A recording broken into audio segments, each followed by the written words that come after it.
किया है। राशिद रिजवी साहब, फिर बातचीत का सवाल यह है कि मतलब क्या है, ये बातचीत क्या किसी नतीजे पहुंचेगी?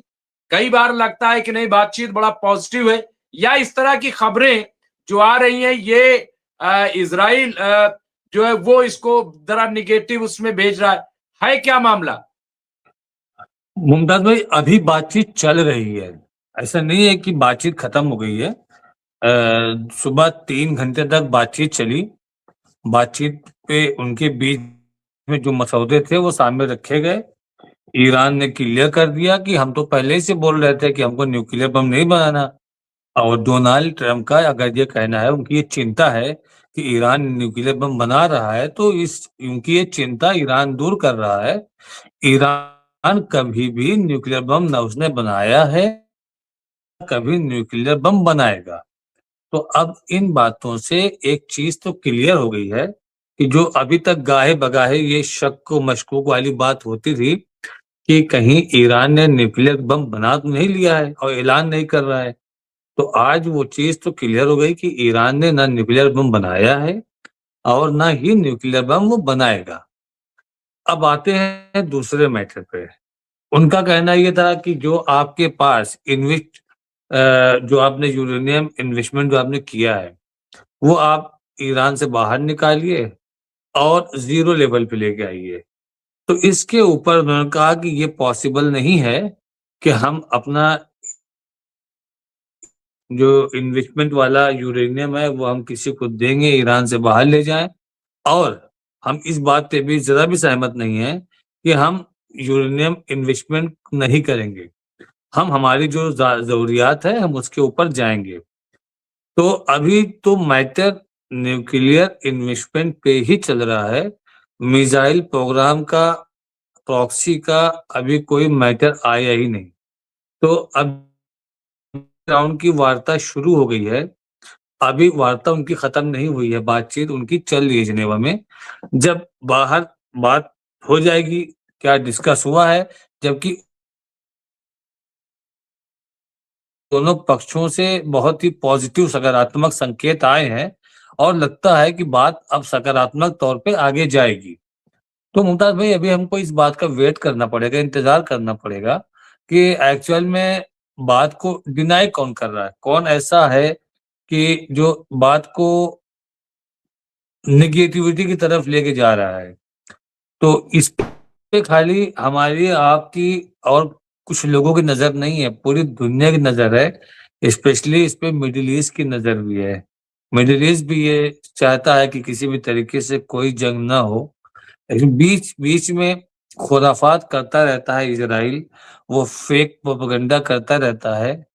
जैसे हमारे सम्मानित पैनल ये बता रहे थे कि इटली के प्रेसिडेंट और ब्रिटेन के प्रेसिडेंट के यहाँ जा करके उसने वो लगा दिया था डिवाइस नेतन्याहू ने।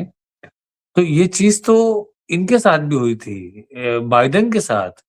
बाइडेन के ऑफिस में 2 टॉयलेट हैं। एक ऐसा है जो सिर्फ और सिर्फ राष्ट्रपति ही यूज करता है, किसी दूसरे को राइट नहीं है। लेकिन जब बाइडेन अपने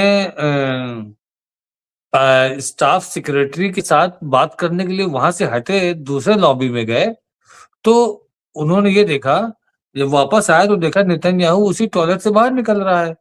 अब बाइडेन को ये बात तो पता थी कि नेतन्याहू से ज्यादा कोई नहीं आया इस ऑफिस में। वो जानता है कि ये जो वॉशरूम है ये प्रेसिडेंट का है और दूसरा वॉशरूम जो है वो गेस्ट का है। तो जब वो चले गए नेतन्याहू उनके ऑफिस से, तो बाइडेन ने सर्च करवाया, तो वहां पर भी डिवाइस निकली थी।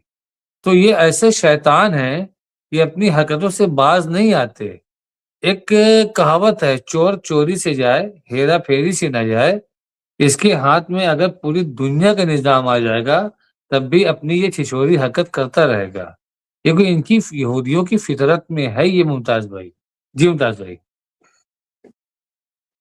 सही है, और मैं समझता हूँ कि तमाम चीजें क्लियर हो रही हैं। हमारे साथ जुड़ गए हैं सीनियर पॉलिटिकल एनालिस्ट फिरोज बख्त अहमद साहब, कॉलम निगार हैं, जर्नलिस्ट भी हैं, मिडिल ईस्ट पे बड़ी गहरी नजर रखते हैं। मौलाना आजाद उर्दू यूनिवर्सिटी हैदराबाद के आप चांसलर रहे हैं। मैं उनका इस्तकबाल करता हूं और मैं अब्दुल वाहिद साहब पास आऊंगा। कुछ अहम खबरें यहाँ पे आ रही हैं। यहाँ पे आज एक बड़ी खबर जयदीप सिंह बुंदेला साहब दी है कि इजरायली अटॉर्नी जनरल ने पुलिस को नेतन्याहू की गवाही के लिए तलब करने का अधिकार दे दिया है।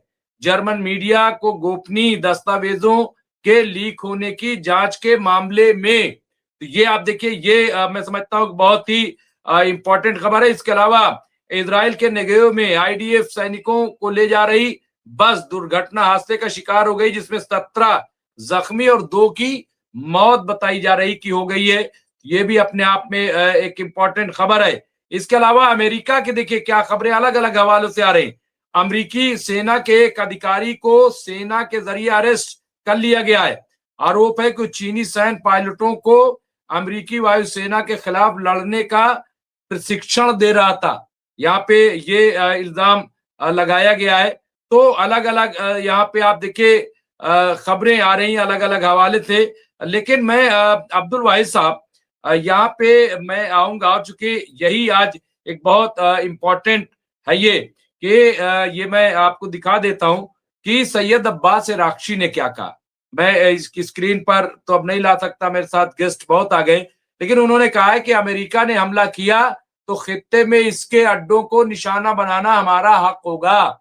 हम किसी को बर्दाश्त नहीं करेंगे, जहां जहां अड्डे होंगे वो हम हमला करेंगे। तो क्या लग रहा है, और ईरान ऐसा लग रहा है कि आहिस्ता आहिस्ता पीछे हट रहा है।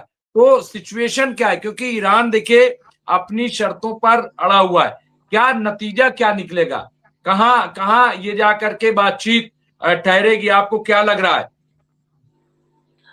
ईरान की शर्तें नई नहीं हैं। कोई भी मुल्क हो, चाहे नेपाल ही हो, भूटान ही हो, हर कंट्री जिसके कॉन्स्टिट्यूशन में सॉवरेनिटी का शब्द है, उसका मतलब ही ये होता है कि वो खुद मुख्तार है अपने फैसले लेने के लिए, और वो कोई भी जो है एक्सटर्नल इंटरफेरेंस अपने किसी भी डिसीजन मेकिंग के उसके अंदर कबूल नहीं करेगा। सबसे पहली बात तो ये है जो बेसिक प्रिंसिपल्स है। और जो है जहाँ तक ईरान का है, तो ये ईरान का मौक़िफ़ कोई नया नहीं है। ईरान ने पहले भी कहा है कि जब भी हमारे ऊपर कोई भी अटैक कहीं से भी आएगा, चाहे इसराइल करे, कुछ भी करे, अगर अमेरिका की तरफ से आया तो अमेरिका के जितने अड्डे हैं वो लेजिटिमेट टारगेट होंगे। और ऐसा नहीं है कि ईरान ने सिर्फ कहा है, ईरान ने किया भी है। जब कासिम सुलेमानी का कत्ल अमेरिका ने किया था इराक के अंदर, तो उसके बाद इराक के अंदर अमेरिकन बेसिस पर कई दर्जन ईरानियन मिसाइल दागे गए थे। उसके अलावा भी आप रिसेंट देखिए, जो ये कॉन्फ्लिक्ट हुई थी 4-5 महीने पहले, उसके अंदर भी यही हुआ है। क्या कतर के अंदर अमेरिकन बेस पर ईरान ने मिसाइल नहीं दागे? तो कतर के बेस पर ईरान के मिसाइल दागने का मतलब बिल्कुल वाज़ेह था कि अगर कोई मुल्क ये समझ रहा है कि वो अरब मुल्क है या कोई मुस्लिम मुल्क है और वहाँ अमेरिका के बेसेस हैं, तो वो सेफ जोन में है। अमेरिका इस माइंडसेट से बाहर जितनी जल्दी हो निकल जाए, क्योंकि जब जो है अमेरिका अटैक करेगा तो हम ये भूल जाएंगे कि कौन सऊदी अरब है, कौन यूएई है, कौन बहरीन है, कौन कतर है, कौन उर्दन है। हम कुछ नहीं देखेंगे, हमारी नज़र में सिर्फ जो है सिर्फ अमेरिका का बेस होगा। तो ये बिल्कुल वाज़ेह है। और अगर ये वाज़ेह तौर पर ईरान इस तरह का डिटरेंस शो नहीं करता तो इसको ईरान की वीकनेस मानी जाती, और अब तक ईरान के खिलाफ बहुत बड़ी कार्रवाइयां अमेरिका और इसराइल कर चुके होते।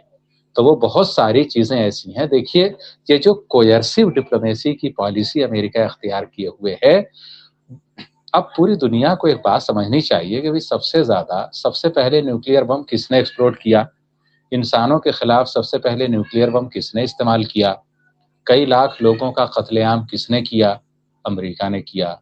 हिरोशिमा नागासाकी पूरी दुनिया में पढ़ाया जाता है, ये टेक्स्ट बुक का पार्ट है, सब लोग जानते हैं कि वहाँ पे अमेरिका ने किया।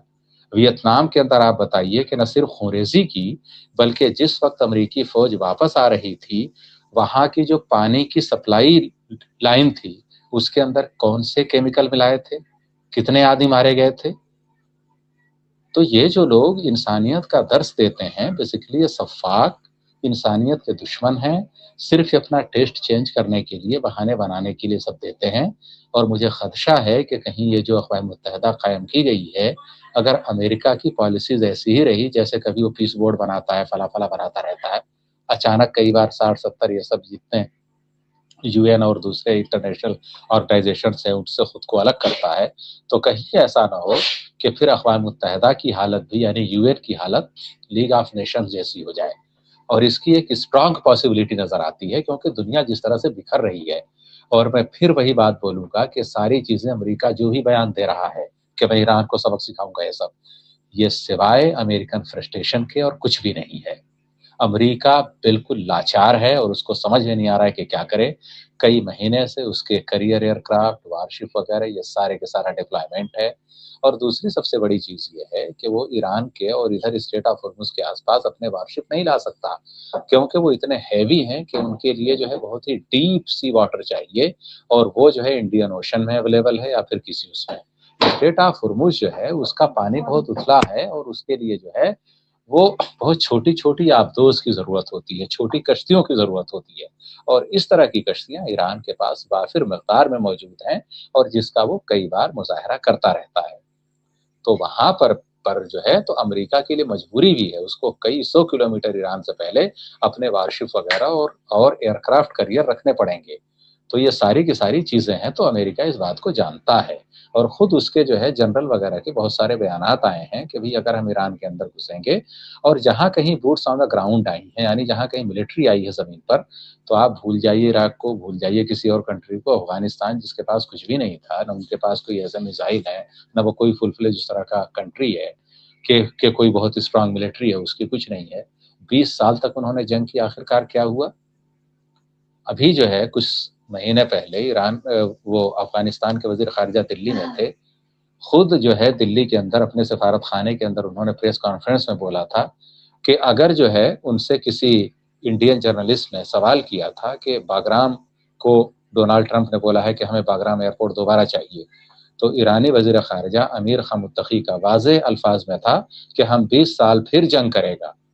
तो आप बताइए कि जब तालिबान को या इस तरह की गवर्नमेंट को भी अमेरिका हरा नहीं पाया, वो 20 साल लगे, कुछ भी लगे, लेकिन आखिरकार वो लोग आ गए, तो ईरान जैसे फुल फ्लेज ट्रेंड मिलिट्री को, और जो रीजनल पावर है और जिसने अपना दिखाया है, जिसकी मिसाइल टेक्नोलॉजी इंटरनेशनली जो है इतनी वो है कि कई यूरोपीय ममालिक के पास उस तरह की टेक्नोलॉजी नहीं है, तो आप बताइए कि क्या ईरान का मुकाबला इतना आसान होगा? तो ये जो है ख्वाब खरगोश है जो अमरीकी देख रहे थे, और इनको ये था कि हम एयरक्राफ्ट कैरियर लाएंगे, सब लाएंगे, लगाएंगे, ईरान कदमों में झुक जाएगा। तो भाई ईरान जो है उस तरह का मुल्क नहीं है जो लोग जो है आपके घिसे पिटे और जो है कबाड़ खाने के पड़े हथियार के लिए एक्सटॉर्शन मनी आपको देते रहते हैं। तो जो अपने सिद्धांतों पर जो ममालिक चलते हैं, तो वो इतनी जल्दी सरेंडर नहीं करते, बल्कि सरेंडर करते ही नहीं हैं। और आप देखिए फ़लस्तीन के अंदर जब भी हुआ है, तो वहाँ बहुत सारे, चाहे यरूशलेम पोस्ट हो या कुछ भी हो, ढके-छुपे अल्फाज में बहुत सारी चीज़ें आ जाती हैं मीडिया के अंदर। वहाँ दीवार पर फ़लस्तीनियों ने क्या लिखा है कि हम मोहम्मद के मानने वाले हैं, और मोहम्मद के मानने वाले कभी सरेंडर नहीं करते। तो आप सोचिए, सीधी-सी बात है। तो जब एक फ़लस्तीनी जिसके पास ना कोई मिलिट्री है, ना कुछ है, जब वो जो है यरूशलेम के अंदर दीवारों में ये सब लिख रहे हैं, तो क्या आपको लगता है कि ईरान सरेंडर करेगा? आयतुल्लाह ख़ामनेई साहब सरेंडर करेंगे? लगता है आपको ऐसा? तो जो लोग ये समझ रहे हैं कि इस्लामी जमहूरिया ईरान की क़यादत सरेंडर करेगी, वो लोग ख्वाब से बाहर आएँ। ये डे ड्रीम नहीं, ये किसी भी तरह का ड्रीम नहीं है। हकीकत से जब उनका सामना होगा, तो उनको अपनी औकात याद आ जाएगी। जी। देखिए, ये तमाम अब बातें आने लगी हैं खुल करके। आप देखिए, नवभारत टाइम्स में जीडी बख्शी अपने एक बयान में उन्होंने कहा है कि ईरान ऐसा मारेगा, ट्रंप सदियों याद रखेगा। ये बयान देखिए, जीडी बख्शी को सब लोग सुनते रहते हैं। ये बात उन्होंने हवा में, मेजर जनरल साहब वो बात नहीं कर रहे हैं, आप ही के कैटेगरी के हैं। तो जाहिर सी बात है, वो कह रहे हैं कि ऐसा मारेगा कि अमेरिका याद रखेगा। जाहिर सी बात है, इससे पहले इस तरह के जुमले ईरान के लिए नहीं आते थे। ईरान को यही कहते थे कि साहब बहुत झेल जाएगा, बहुत नुकसान हो जाएगा, लोग मारे जाएंगे। और आज भी एक बात हो रही थी कि साहब ये ईरान जो है वो चूंकि बहुत भारी नुकसान हो जाएगा ईरान का। लेकिन अब ये जो बातें आ रही हैं, जो तजिया निगार हो, मिलिट्री एक्सपर्ट हो, कि ईरान की बहुत बड़ी ताकत हो गई है। तो ये जो कहा इन्होंने कि याद रखेगा, जाहिर सी बात है कि इतनी बड़ी अब ताकत हो गई है कि बात तो अमेरिका कर रहा है, लेकिन और जंग की धमकी भी दे रहा है, लेकिन कोई तस्वीर लेकिन क्लियर नहीं कर पा रहा है कि वो चाहता क्या है। क्या ये तजब्जुब में फंस गया है अमेरिका? डोनाल्ड ट्रंप जो है वो फंस गए, कहीं अटक गए? देखिए मुमताज भाई, जो अभी वाहिद भाई ने बातें कही, बड़ी अच्छी बातें कही, मैं इनसे मुत्तफिक हूँ। और जो जनरल जीडी बख्शी साहब ने स्टेटमेंट दिया, मैं उससे भी इत्तेफाक रखता हूँ। आप अगर देखें तो ये जंग की शुरुआत, ये शो ऑफ फोर्स, ये डिप्लॉयमेंट ऑफ फोर्सेस किसने किया? ये अमेरिका की तरफ से हुआ। अमेरिका को लगा कि ये जो प्रोटेस्ट हो रहे हैं, ये उनके लिए एक विंडो ऑफ अपॉर्चुनिटी है जहां पे वो रिजीम चेंज कर सकते हैं, और वो जो ये प्रोटेस्टर्स हैं उन्हें as a boot on ground इस्तेमाल कर सकते हैं। अगर आप देखें उनके इस एक्शन के लिए, ये एक नेकेड एग्रेशन कहा जा सकता है। इसके लिए कोई लीगल या मॉरल जस्टिफिकेशन नहीं है, कोई यूएन का एंडोर्समेंट नहीं है, वो किसी लॉ को फॉलो नहीं कर रहे हैं, वो किसी ह्यूमन राइट्स के इशू को फॉलो नहीं कर रहे हैं। उनकी अपनी एक मर्जी है कि देखिए, मेरे पसंद वाला रिजीम ईरान के अंदर होना चाहिए। वो जमाना अब गया कि जब आप अपनी पसंद का रिजीम ला सकते थे। आप अपनी पसंद का रिजीम ना तो अफगानिस्तान में इस्टेब्लिश कर पाए, ना इराक के अंदर इस्टेब्लिश कर पाए, ना कहीं और कर पाए इस खत्ते के अंदर। मिडिल ईस्ट के अंदर आप कहीं अपनी पसंद का रिजीम इस्टेब्लिश नहीं कर पाए। तो मसला इस पूरी जंग के अंदर वो ट्रंप के लिए है। उसने दिखाना है अपनी अमेरिका की जो एक इमेज है, एक सुपर पावर की इमेज है दुनिया में, उसको उसने बरकरार रखना है। अमेरिकन जो पब्लिक है उसकी नजर में अपनी पोजीशन को उसने बरकरार रखना है कि मैंने जो ये इनिशिएटिव लिया है, मैंने जो आपको ये बताया है कि साहब ईरान जो है उसका न्यूक्लियर प्रोग्राम हमारे लिए बहुत बड़ा खतरा है, तो मैं ये एक्शन ले रहा हूं आपको सेव करने के लिए या वर्ल्ड को सेव करने के लिए। अगर आप गौर करें, इन्हीं ट्रंप साहब ने 25 जून 2025 को ये बयान दिया था कि हमने ईरान का जो भी न्यूक्लियर प्रोग्राम है उसे पूरी तरह से ऑब्लिटरेट कर दिया है। भाई, जब आपने 6 महीने ये सारा प्रोग्राम ऑब्लिटरेट कर दिया था, तो अब ये कहां से आ गया? अब कौन से प्रोग्राम को आप ऑब्लिटरेट करने जा रहे हैं? अब कौन सी अमेरिकन और वर्ल्ड को आप ईरान से बचाना चाह रहे हैं? अगर आप इजराइल के या अमेरिकन पॉलिटिशियंस के स्टेटमेंट देखें, तो पिछले 30-40 सालों से ये बयान देते आ रहे हैं कि ईरान जो है न्यूक्लियर बम से 1 हफ्ता दूर है, या 2 हफ्ते दूर है, या चंद दिन दूर है, या चंद महीने दूर है। आई मीन, ये सारी जो हिपोक्रेसी है, ये सब किस लिए हो रही है? आप इसके बारे में अगर गौर करें कि भाई आप ये क्या हासिल करना चाहते हैं और क्या करना चाहते हैं। जैसे मैंने पहले भी कहा कि देखिए, स्टेटेड ऑब्जेक्टिव तो उन्होंने बतला दिया कि मैंने यहाँ पे रिजीम चेंज करवाना है, मैंने न्यूक्लियर प्रोग्राम को रोल बैक करना है, अगर मुझसे हो सका तो मैं इनकी जो मिसाइल टेक्नोलॉजी है उसको कर्टेल करूं। बीच में एक बयान ऐसा भी दिया उन्होंने कि भाई ईरान इस तरह की मिसाइलें बना रहा है जो मेनलैंड अमेरिका को हिट कर सकती हैं, इनकी कोशिश हो तो ये प्रॉक्सीज को सपोर्ट रुकवा दे। तो ये सारी चीजें जो ये करना चाह रहे हैं, आज ये इस पोजीशन में नहीं है कि इन चीजों को ये इम्प्लीमेंट करवा सके। और जहां तक ईरान की बात है, उसने जो उसका सबसे चैलेंजिंग टाइम था, उसको उसने बड़ी मुस्तैदी के साथ मुस्तहकम रह के अमेरिका के दांत खट्टे कर दिए हैं। वो इनके सामने झुके नहीं, इनके सामने दबे नहीं। अब ये सारा ऑनस ट्रंप साहब के कंधों पे है, क्योंकि आपने इनिशिएटिव लिया है, आप अपनी फोर्स लेके आए हैं, आपने यहाँ पे दिखाना है कि आपने क्या हासिल करना है। और जिस तरह के यहाँ पे फिलहाल ईरान ने हालात खड़े कर दिए हैं, अमेरिका इस पोजीशन में नहीं है कि जो वो करना चाहता था वो उसे कर सके। अब जैसे बात हो रही थी हथियारों की, वाहिद भाई ने भी बोला, हमने भी पहले इस बात का जिक्र किया था कि देखिए, यहाँ पे एयरक्राफ्ट कैरियर जो ये लेके आए हैं, ये तकरीबन 500 माइल्स जो ईरानी कॉस्ट है उससे दूर हैं, ये वहां पे खड़े हुए हैं।